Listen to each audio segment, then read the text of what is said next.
নমস্কার। সাধন সঙ্গীত ইউটিউব চ্যানেলে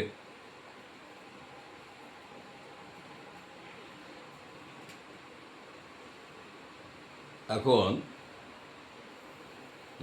সঙ্গীত শিক্ষার আসর শুরু হচ্ছে। আজকের প্রসঙ্গ হচ্ছে শিক্ষানবিশরা বা সঙ্গীত সাধকরা, যে কোনো সঙ্গীত সাধক রেওয়াজ করা সহযোগী যন্ত্র হিসাবে কোনটি শ্রেয়, কোনটি ভালো, অর্থাৎ কোন যন্ত্রের সহযোগিতায় রেওয়াজ করা উচিত, রেওয়াজ করলে কণ্ঠের বেশি উপকার। তো সেই প্রসঙ্গে নিশ্চয়ই আপনারা ইতিমধ্যে বিভিন্ন উচ্চ পর্যায়ের যে সমস্ত সঙ্গীত গবেষক শ্রেণীর পণ্ডিত বা ওস্তাদ ব্যক্তিরা আছেন তাদের মুখে শুনেছেন। আমিও একজন ক্ষুদ্র সঙ্গীত প্রশিক্ষক হিসাবে বিষয়টি বলতে চাই। বিশেষ করে আমার যারা ছাত্রছাত্রী আছেন বা যারা ফলোয়ার আছেন তাদের প্রয়োজনে এটা আমাকে বলতে হবে। তো শেষ কথাটা আগে বলে নিই যে তার যন্ত্র হচ্ছে আসলেই, যদি আমরা গুণের বিচার করি, গীতায় যে 3টি গুণের কথা আছে, একটি হচ্ছে প্রথমটি সর্বোন্নত, সবচেয়ে উন্নত গুণটি হচ্ছে সত্যগুণ, আর এই তার যন্ত্র হচ্ছে সেই সত্যগুণের অধিষ্ঠিত। অর্থাৎ তার যন্ত্রের যে সঠিক আওয়াজটি যদি আমরা সৃষ্টি করতে পারি, সেই আওয়াজটি হচ্ছে সাত্ত্বিক। তারপরে এক এক করে আমরা গুণের নিচের দিকে নাইবা বললাম। তো তার যন্ত্রে সেই কারণেই সঙ্গীত সাধকগণ বা বৈদিক সঙ্গীত ঋষি পর্যায়ের যারা ছিলেন, মুনি ঋষি যারা সঙ্গীত সাধনাকে জীবনের সাধনার উপায় হিসাবে চিহ্নিত করেছিলেন, তারাও সে তার যন্ত্রে কখনো একতারা, কখনো দোতরা, তো বীণা, রুদ্রবীণ ইত্যাদি, বীণও বলা হয়, বীণাকে বীণও বলা হয়। আমরা জানি যে বিদ্যা দেবী সরস্বতীর হাতে যে বীণ থাকে, বীণা, তো সেটি সুরের প্রতীক বা সঙ্গীতের প্রতীক। তো সেই কারণেও বলা যেতে পারে যে এটি স্বর্গীয় বা সাত্ত্বিক তার যন্ত্র।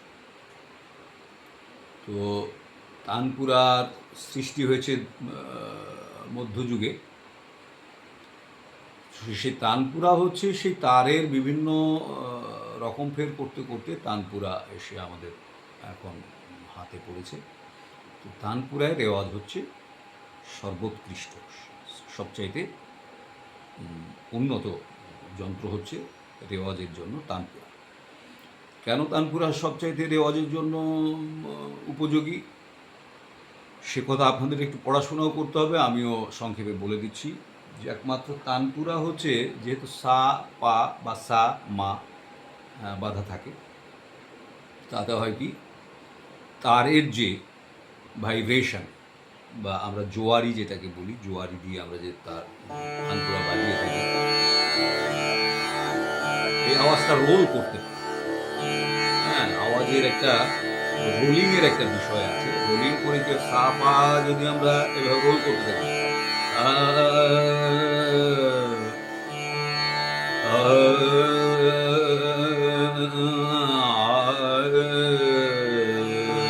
এই যে রোল করা, আমি রেওয়াজের পদ্ধতি বলছি না এই মুহূর্তে, যে আমি বলছি যে রোল করা, এটি হারমোনিয়াম বা কেবলমাত্র তার যন্ত্র ছাড়া অন্য কোনো যন্ত্র এটি পারে না। হারমোনিয়াম দেখবেন বা কিবোর্ড দেখবেন বা অন্যান্য যে সমস্ত যন্ত্র, তাতে দেখবেন কাট কাট একটি শব্দ, আওয়াজ রয়েছে। কেবলমাত্র তানপুরা একেবারে পরিপূর্ণভাবে 22টি শ্রুতিকে একসঙ্গে রোল করিয়ে প্রত্যেকটি শ্রুতিকে, সেটা সূক্ষ্ম কানে সূক্ষ্ম গবেষণার একটা উন্নত পর্যায়ে গেলে তবে বোঝা যাবে। তো সেই কণ্ঠকে পারফেক্ট জায়গায় নিয়ে যেতে, যেমন দু একটি উদাহরণ বলি। আমরা তো সহজভাবে 7টি স্বরের কথা জানি, শুদ্ধ 7টি স্বর, সারেগামা পাধানি। আবার সা ও পা ব্যতীত প্রত্যেকটি স্বরের বিকৃত স্বর আছে, তাই না? বিকৃত স্বরগুলোকে আবার কড়ি কোমল 2 ভাগে ভাগ করা হয়েছে, 4টি কোমল স্বর, 1টি কড়ি স্বর। তো এই 12টি মোট স্বর, 5টি বিকৃত স্বর আর 7টি শুদ্ধ স্বর, 7 5 12টি স্বরকে আমরা যখন হারমোনিয়ামে বলি, হারমোনিয়াম সে কাট কাট করে বলতে পারে, কিন্তু তানপুরায় আমরা যখন ব্যবহার করি ঠিক ঠিক ব্যবহার করতে পারি। কিন্তু কোমল স্বরকে আবার 2টো ভাগে ভাগ করা হয়েছে। একটা হচ্ছে অনুকোমল, কোমলের চাইতে একটু বেশি। আবার অতি কোমল একটি আছে, যেটা কোমলের চাইতে একটু বেশি কোমল। এটি হারমোনিয়াম বলতে পারে না, এটি তার বলতে পারে, তানপুরা বলতে পারে। এবং বললাম সেই উচ্চতর যারা যোগী শ্রেণীর বা গবেষক শ্রেণীর সঙ্গীত সাধক, তারা সে অনুকোমল অতি কোমল স্বরকে ঠিক ঠিক দেখাতে পারে।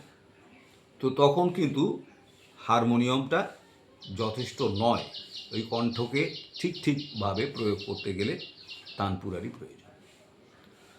তো তানপুরার একটু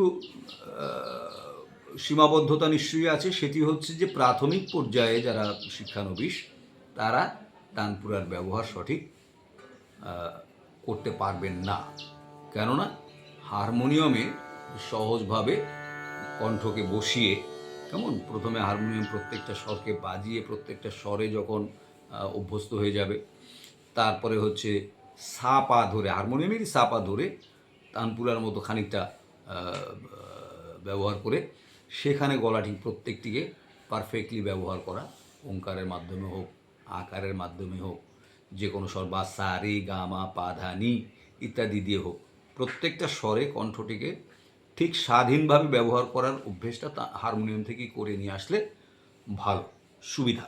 এটা বর্তমান যুগের সুবিধাগুলো বলছি, কেন কোনো এক সময় এই সুযোগটাও দেওয়া হতো না, একান্তই সঙ্গীত গুরুর কাছ থেকে স্বরকে পারফেক্ট করে তবে তানপুরায় ব্যবহার করা হতো।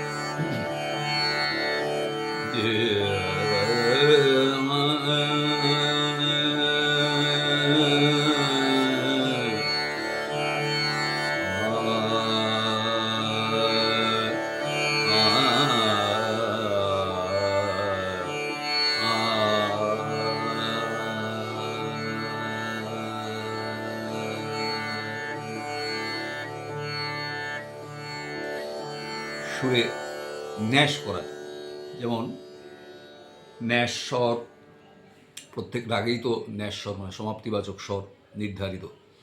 তো তানপুরা বা তার যন্ত্র যেভাবে ন্যাস স্বরকে সহযোগিতা করতে পারে, যেভাবে একেবারে ইথারে মিলিয়ে দিতে পারে, কেমন প্রকৃতিতে ভাসিয়ে দিতে পারে, এটি হারমোনিয়াম বা তানপুরা ব্যতীত, তার যন্ত্র ব্যতীত অন্য যন্ত্রে, সহযোগী যন্ত্রে সেটা সম্ভব নয়।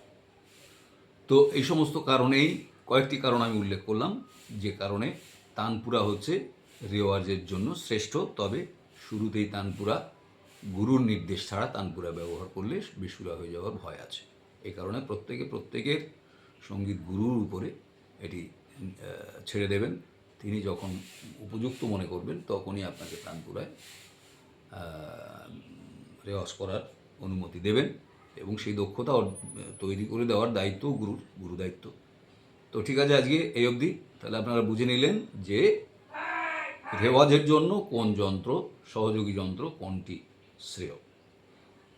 নমস্কার, ভালো থাকবেন, সঙ্গে থাকুন।